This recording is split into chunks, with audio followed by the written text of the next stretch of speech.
Didn't sleep much last night. No, not that. These are good workout apparently. I had muscles sore this morning. I didn't even know I had. Really? Which muscles? Gee, that's a good thing you didn't get a full on. This reminds me of like those late night infomercials that used to sell those machines that shock your abs and stuff. Oh. It's like that. You had one? You bought one of them? No, Kimberly did. Oh, okay. But I tried it once. You get ripped from it? No.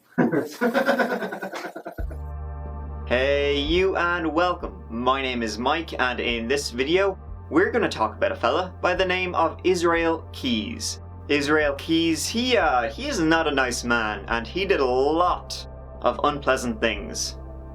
Was not a nice man. It's believed that he killed up to 12 people before he was finally caught. Right. We'll get into it. It's a lot to get into, so let's.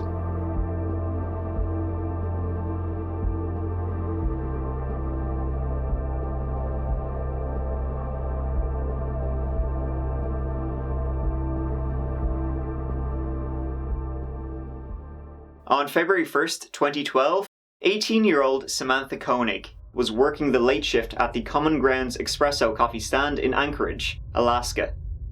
She had been working there about a month, was a popular worker, and she was well liked by the regulars. At this stage in his career, Israel Keyes was stalking for locations, not people, looking for places to murder easily, and he had settled on the Common Grounds Espresso stand.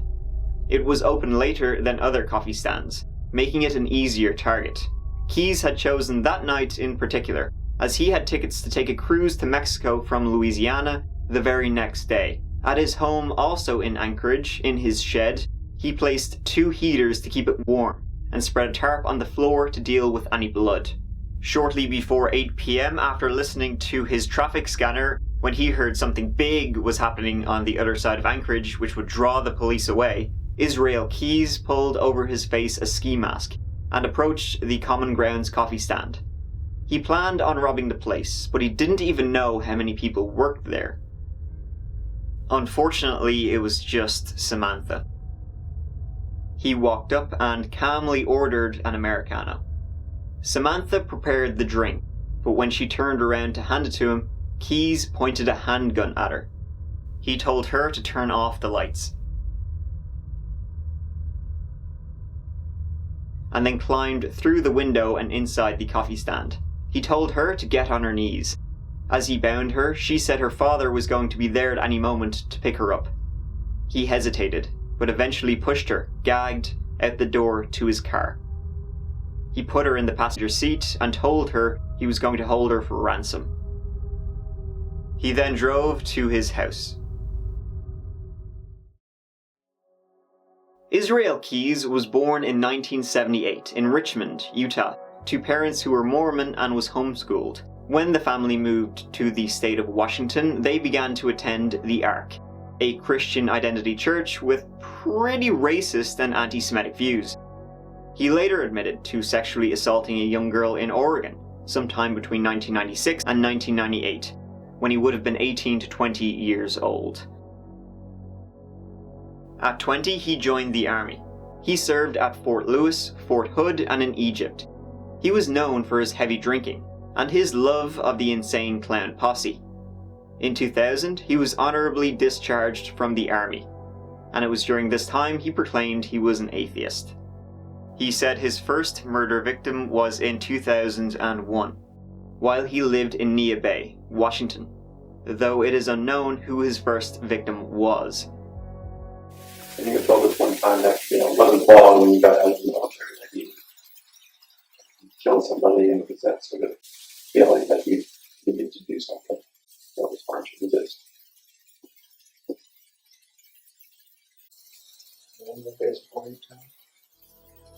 Keyes also claimed to have murdered a couple while he was living in Washington, and alluded to them being buried in a location near a valley. Keyes further claimed he had committed 4 murders in total while living in Washington state, from 2001 to 2007, but gave investigators very little to go on, alluding to 2 separate murders in either 2005 or 2006. You were struggling when you hit them and they died, or was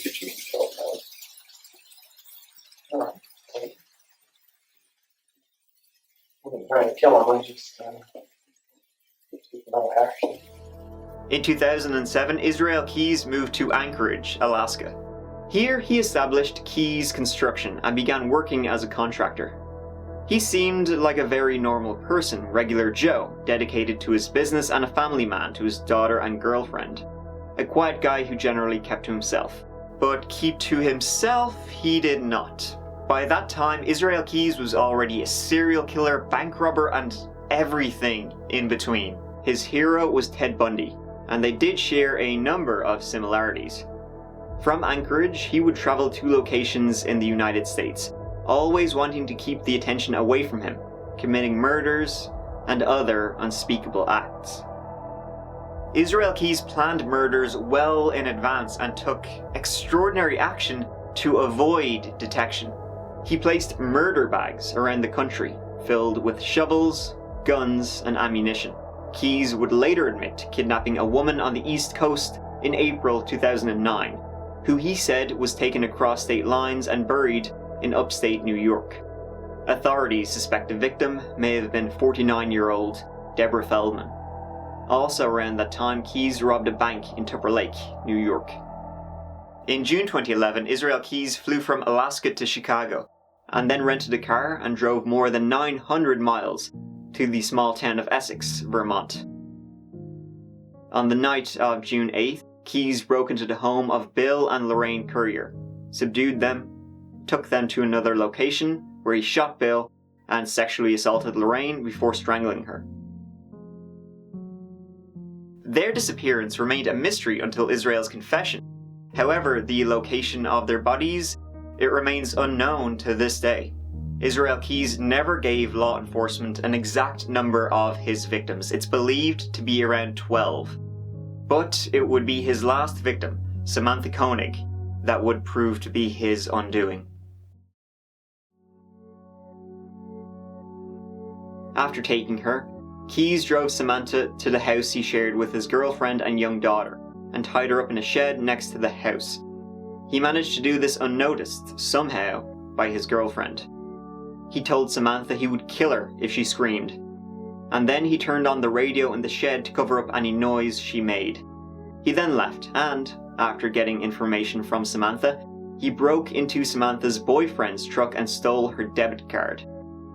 His plan was to ransom her and then have the ransom paid into her bank account, and he would withdraw from it. He then returned to his house, poured himself a glass of wine, and went back to the shed. He then sexually assaulted her while choking her, till he killed her.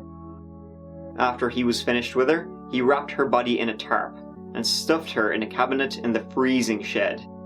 By then, it was morning, and he woke his daughter for school and called a cab to get to the airport, where he flew to New Orleans, and a cruise he had booked months earlier. After his cruise was over, Israel Keyes drove to Texas, where he robbed and burned a house. He then robbed a branch of the National Bank of Texas. After that, he drove to Houston and flew back to Anchorage. On February 19th, Keyes returned to his home, removed Samantha's body from the cabinet, and had sex with her frozen corpse.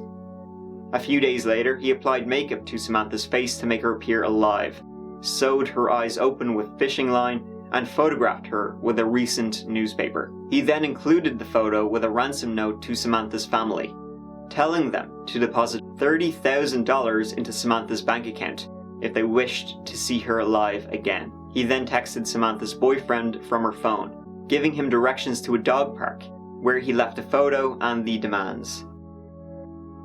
A few days later, Israel cut up Samantha's body and dumped her remains in Matanuska Lake near Anchorage.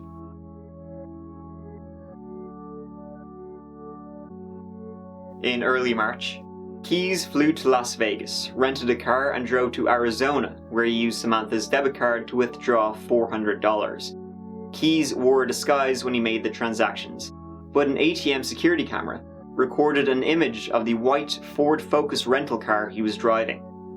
The image did not capture the license plate, but it was clear enough to determine the make and model of the car. 2 days later, on March 9th, Keyes withdrew money from an ATM in Texas, and the FBI alerted Texas law enforcement officials to be on the lookout for a white Ford Focus. On March 13th, a Texas highway patrolman spotted a white Ford Focus parked at a motel. When Keyes left the motel, the officer followed him and noticed the car was traveling 3 miles over the speed limit. Using this as an excuse, the police officer pulled him over and asked Israel for his driver's license. When Israel gave him his Alaskan driver's license, the officer then called for backup. He knew this was the guy. In the car, police found a dye-stained roll of bills from a bank robbery, the mask Keyes wore while withdrawing the money from the ATMs, a gun, and Samantha's debit card. They arrested Israel Keyes, and a few days later, they flew him back to Anchorage. At first, Israel Keyes refused to talk to investigators, but on March 31st, he admitted to abducting Samantha Koenig from the coffee stand. He said he would give authorities more details eventually on the murder of Samantha and his many other crimes, but he would only talk if they could promise to keep the details from the press. He didn't want his daughter to read about everything he had done to Samantha. I didn't blame you. I told you from the get-go, before I told you where the freaking bodies were left, I told you that I didn't want the locals involved. And the first thing you do is make a big scene, do a big freaking archaeological dig right alongside the main road. Come on, you agreed in the past, if we're being honest here, that we've handled that situation as quietly as possible. And to whatever extent we could, we shut people's mouths, and the only problem was probably one cop that didn't get the message early on. And that was it. Because No, I just need to back up to your recordings. Because I remember the conversation, and I said I didn't want the locals involved in it. And I know now I talked to the guy, I talked to the lead investigators. Not only did you involve him in that, but you took him to New York to dig up the guns. You had him involved from the very. When the federal prosecutor pressed Keyes on whether or not Samantha was dead or alive, he told him she was dead. He said, "I'll tell you everything you want to know. I'll give it blow by blow if you want. I have lots more stories to tell." He did agree to tell the investigators the details of the abduction and murder of Samantha Koenig, as well as where to find her body. And a few days later, police recovered her remains from Matanuska Lake. It's not the news family and friends were hoping for. Anchorage police announced today they found a body they believe to be Samantha Koenig's in Matanuska Lake out in the valley. Channel 2's Jason Lamb was there as investigators dove into the frigid waters this evening, and he now joins us live from the Common Grounds coffee stand where Samantha was abducted more than 2 months ago. Jason. Maria, the place that became so well known as the headquarters in the search for Samantha Koenig has tonight become a makeshift memorial. He then told them about the many, many murders he had committed. On May 23rd, Keyes appeared before a United States District Judge in a federal court for a hearing to set a trial date. Partway through the hearing, Keyes broke free from his steel leg shackles and jumped over the railing into the first row of seats in the gallery area. Deputies tackled Keyes and used a taser to subdue him. Right, I mean, even still, from their perspective, come on, let's face it. Yeah, what happened yesterday? Ooh, I'm a bad guy. I tried to escape, but let's be honest. Nobody really thought I was a good guy before that, so.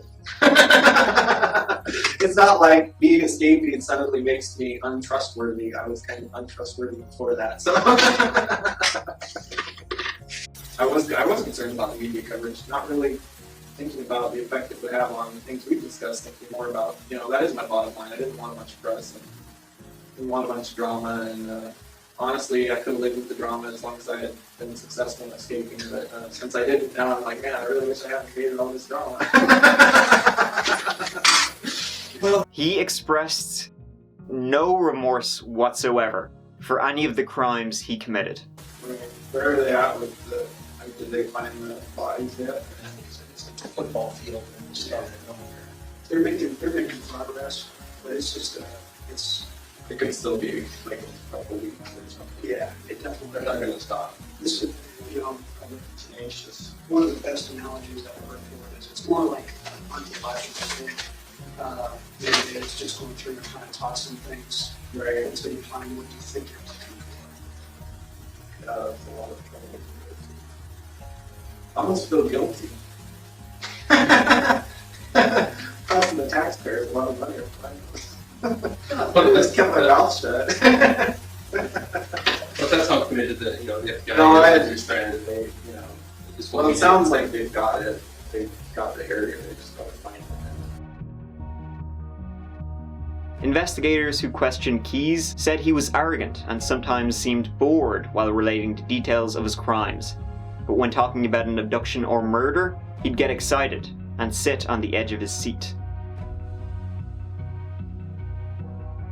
Certain aspects of this that, there's no way around it, but, as far as different things that were done with the bodies and the sexual assault stuff, that type of stuff, I don't see, if that has to be part of the hearing, then we gotta figure out something different. In late November, Keyes met again with investigators, but by the end of the interview, he seemed distracted and told them he might be willing to talk to them the following week. 2 days later, at 5:57 a.m., a prison guard performing a security check noticed a strange red-colored streak on the floor of cell 3. Israel Keyes was found lying face down in his cell, covered in blood. He was pronounced dead at 6:13 a.m. He had slit open his left wrist along the vein, and a razor blade attached to a pencil was found under his body. Wanting to make sure he got an A+ in killing himself, Keyes laid on his stomach and tied a bedsheet noose around his neck. Then, with his left leg bent back, he tied the other end of the sheet around his left ankle. This ensured that when he lost consciousness due to blood loss, the force of his leg lowering back down to the bed would tighten the noose around his neck and strangle him. Police officials still have not determined how Keyes obtained a razor blade while locked in his cell. Israel Keyes died doing what he loved, killing. But now the investigators would never know about his many more victims that he never told them about, or the locations of the bodies that were hidden across the United States. Keyes left a 4-page suicide note on a yellow legal pad, so saturated with his blood it was unreadable until the FBI restored most of it, though it didn't hold much in the way of information regarding his crimes, or anything the police could use. A man who says he killed 4 people in Washington and 4 others across the country was held today. Israel Keyes' family and their pastor drove to the funeral home from East Texas, but no one else attended. Before he killed himself in his Alaska jail cell, Keyes admitted to investigators he murdered a couple in Vermont last year. He also raped and murdered an Anchorage barista and dismembered her body in February. Israel Keyes' family stepped out of their van and filed into the funeral home before the service today. His mother, 4 sisters, and their husbands attended. Keyes' 6 other siblings and former Colville neighbors never made it. I'm sure just the infamy surrounding the whole event would greatly discourage those that would have come. And so ends the long, tragic, and horrific story of Israel Keyes, psychopath, murderer, and someone who held the key information on a long list of cold cases that will now likely never be solved. Thank you so much for watching. I really appreciate it. If you'd like to see some more of my videos, please subscribe if you wanna. And otherwise, I will see you as always, real soon in the next video. Thank you again so much. Mike out.